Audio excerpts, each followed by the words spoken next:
السلام علیکم۔ پانی اللہ تعالیٰ کی عظیم نعمت ہے۔ ہر جاندار شے اس کی محتاج ہے۔ پانی کے بغیر زندگی قائم نہیں رہ سکتی۔ روزمرہ کے اکثر کاموں کے لیے پانی کی ضرورت بہت زیادہ ہوتی ہے، جیسے پینے کے لیے، کھانا بنانے کے لیے، غسل کے لیے، کپڑے وغیرہ دھونے کے لیے۔ اللہ تعالیٰ فرماتے ہیں کہ اس نعمت کے خالق ہم ہیں۔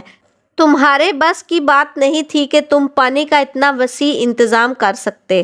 یہ اللہ تعالیٰ کی ہی ذات ہے جس نے پانی کو پینے کے قابل بنایا۔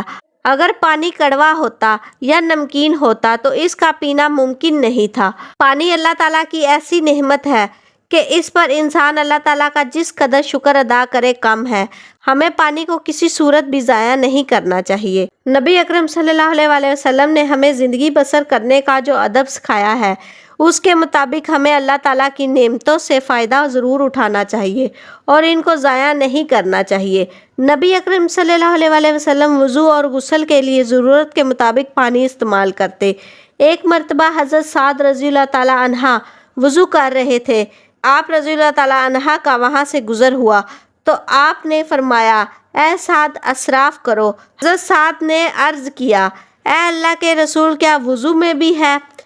آپ نے فرمایا، ہاں، اگرچہ تم بہتی نہر پر ہو۔ موجودہ دور میں دنیا کو پانی کی کمی کا سامنا ہے۔ دنیا کی زیادہ تر آبادی کو پینے کے لیے صاف پانی میسر نہیں ہے۔ پاکستان جیسے زرعی ملک کو بھی پانی کی شدید کمی کا مسئلہ درپیش ہے۔ اس لیے پانی کو ضائع کرنا اور غیر ضروری استعمال کرنا ایک برا فعل ہے۔ اسی طرح دوسرا مسئلہ جس کا ہمیں سامنا ہے وہ پانی کی آلودگی ہے۔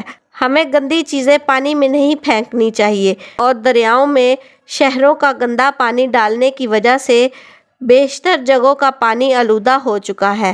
پانی کی آلودگی کی وجہ سے بہت زیادہ بیماریاں پیدا ہو رہی ہیں۔ ایک مسلمان کی حیثیت سے ہمارا فرض ہے کہ نبی اکرم صلی اللہ علیہ وآلہ وسلم کی ہدایت کے مطابق پانی کو آلودہ کرنے اور ضائع ہونے سے بچائیں۔ اگر میری ویڈیو آپ کو اچھی لگی اور مزید اچھی ویڈیو آپ دیکھنا چاہتے ہیں تو میرے چینل کو سبسکرائب، لائک اور شیئر کر دیں۔ شکریہ۔